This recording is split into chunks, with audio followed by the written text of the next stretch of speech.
현 정부 들어 상속세의 과세 방식을 현행 유산세 방식에서 유산취득세 방식으로의 전환을 추진하고 있으나 구체적으로 어떻게 유산취득세 방식을 도입할지에 대해서는 전혀 알려진 바가 없다.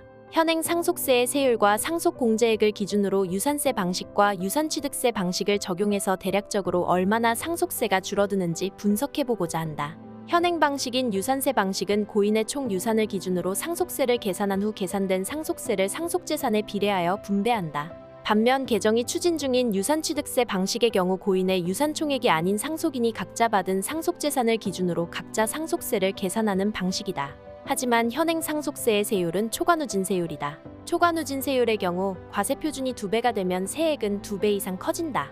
따라서 총 유산을 기준으로 계산하는 유산세 방식이 유산취득세 방식보다 상속세 총액이 더 클 수밖에 없다. 100억 자산가를 기준으로 현행 상속세의 계산 방식인 유산세 방식으로 계산하면 상속세는 27.9억이 된다. 이렇게 계산된 금액을 상속인들이 상속받은 재산에 비례하여 부담하면 된다. 공제는 가장 일반적으로 받을 수 있는 일괄공제와 배우자 상속공제만 적용하여 계산하였다. 이제 여기에 유산취득세 방식을 적용해서 비교해보면 유산취득세가 적용되면 상속재산 전체가 아닌 각자가 받은 상속재산을 기준으로 상속세를 계산해야 한다. 배우자 상속공제는 배우자의 상속세 계산 시 차감하는 것으로 가정하고 일괄공제는 자녀들이 공제받는 것으로 하되 자녀의 수가 많은 경우 n분의 1로 공제받는 것으로 가정하였다.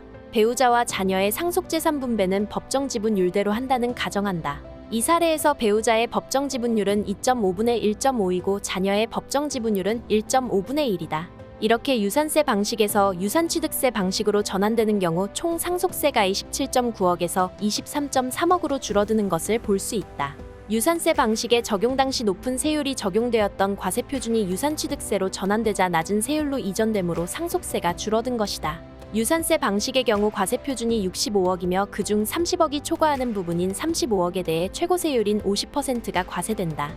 반면 유산취득세형의 경우 배우자의 상속분에 대해서는 과세표준이 30억으로 50%가 과세되는 부분이 없고 자녀의 경우 과세표준이 35억으로 50%가 적용되는 부분이 5억이다. 즉 유산세 방식에서 유산과세형으로 변경되었을 때 50%의 세율이 적용되는 부분이 35억에서 5억으로 감소하게 되는 것이다. 이 원리를 이해한다면 유산취득세 방식으로 전환될 때 상속인의 수가 많은 가정일수록 상속세 하락폭이 클 것이라는 것을 예상할 수 있다.